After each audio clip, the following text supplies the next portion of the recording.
Husband যখন তার ওয়াইফকে কষ্ট দেয়, আঘাত করে, আল্লাহ রাব্বুল আলামিন ওই হাজবেন্ডকে এবং তার পরিবারে কিছু গজব নাজিল করে, যার কারণে তাদের পুরো সংসারটা নষ্ট হয়ে যায়।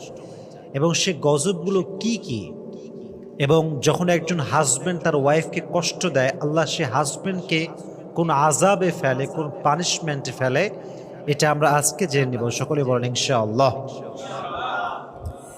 মাথায় রাখবেন, যেই মেয়ের স্বামী খারাপ, যেই মেয়ের হাজবেন্ড খারাপ, তাকে মেরে ফেলার জন্য বিষ লাগে না, তাকে মারার জন্য কোনো গুলি লাগে না, সে এমনি শেষ। যার হাজবেন্ড খারাপ, তার জীবন অলরেডি শেষ, তাকে মারার জন্য কোনো বিষ লাগবে না, কোনো গুলি লাগবে না, কিচ্ছু লাগবে না, সে এমনি শেষ হয়ে গেছে। আর আমি আসিফের পার্সোনাল পয়েন্ট অফ ভিউ হচ্ছে এইরকম, যে পুরুষ তার জীবনে সফলতার চূড়ান্ত পর্যায়ে পৌঁছে গিয়েছে, যে পুরুষের জীবনে R15 আছে, গাড়ি আছে, বাড়ি আছে, টাকা আছে, পয়সা আছে, জনপ্রিয়তা আছে, সব আছে, বাট একজন নেককার দিনদার মানসিক শান্তির স্ত্রী নাই, তার কাছে পৃথিবীর কিচ্ছু নাই। ঠিক কিনা বলেন?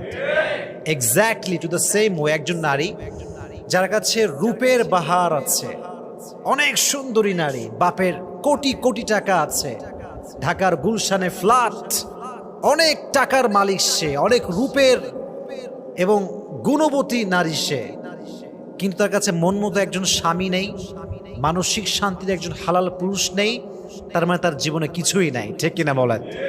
তাহলে বোঝা গেল, স্বামীর জন্য স্ত্রী হচ্ছে বিশাল বড় নেয়ামত, আর স্ত্রীর জন্য স্বামী একদম সেম, দুটোই সেম।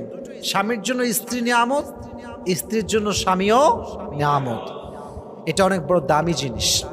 তো যখন কোনো স্বামী তার স্ত্রী কষ্ট দেয়, তার প্রথম যে আযাব তাকে ফেস করতে হয়, সবচেয়ে বড় আযাব এটাকে আমি মনে করি, সেটা হচ্ছে যখন কোনো হাজবেন্ড তার ওয়াইফকে হার্ট করে, উইলিংলি অথবা আনউইলিংলি, যখনই হার্ট করে, কষ্ট দেয়, আঘাত করে, সেই স্বামী তার সুখ হারিয়ে ফেলবে, তার সুখ সে কখনো খুঁজে পাবে না। এর কারণ হচ্ছে, শুধু স্বামী স্ত্রীর ক্ষেত্রে নয়, পৃথিবীর যে কোনো প্রান্তে কোনো মানুষ যখন মানুষকে কষ্ট দেয়, আঘাত করে, আল্লাহ ওই মানুষের সুখটা কেড়ে নেয়।